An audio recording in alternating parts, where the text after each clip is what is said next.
naman, nakalabas na nga sa Philippine Area of Responsibility si Typhoon Labuyo. So malalaman natin ang weather updates kasama si Amor La Rosa para sa Panahon TV. Good morning, Amor.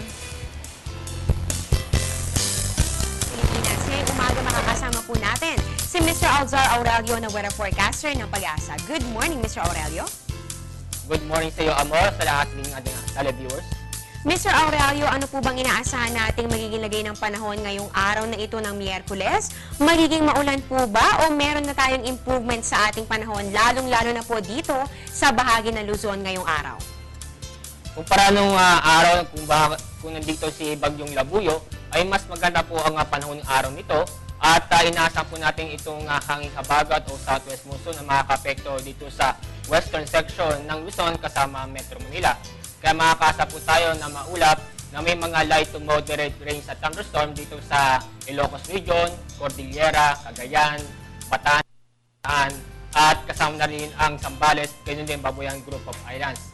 At yung inalabing bahagi ng ating bansa kasama Metro Manila ay magiging bahagya hanggang sa maulap ng ating kalangitan at pagdating sa hapon o gabi, magkakaroon po tayo ng isolated na pagulan or thunderstorm.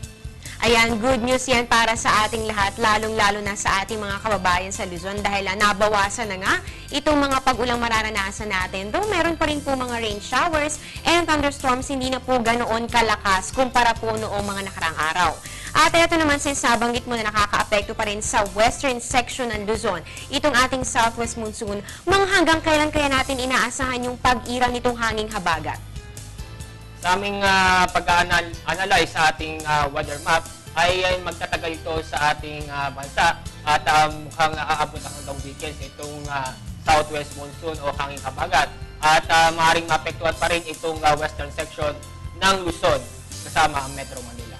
So ayan po mga kababayan, narinig naman po natin na maaari pong magtagal pa ang pag-ilan ng hanging habagat kaya po mag-monitor pa rin po tayo sa ating mga weather updates lalong-lalo na nga po na ulan pa rin itong hanging habagat sa kanlurang bahagi ng ating bansa. At dahil meron pa rin po tayong southwest monsoon, Mr. Aurelio, saan po ba ngayon nakataas pa rin itong gale warning natin? Tama, dahil sa lakas ng hangin, dulot ng hanging habagat, ay makakapekto itong western section ng northern at central Luzon. Yung sa mga seaboards na yon ay makakaasa po ng halos maulap na may mga scattered light to moderate rains at thunderstorm.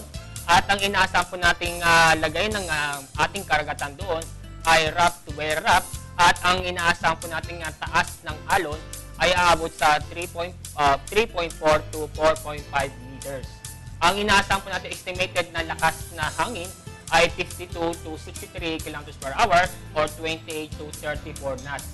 Ang mga lugar po sa western seaboards ng Luzon, ito yung ng northern at central Luzon, ito yung Ilocos Norte, Ilocos Sur, La Union, Pangasinan, Zambales at Bataan.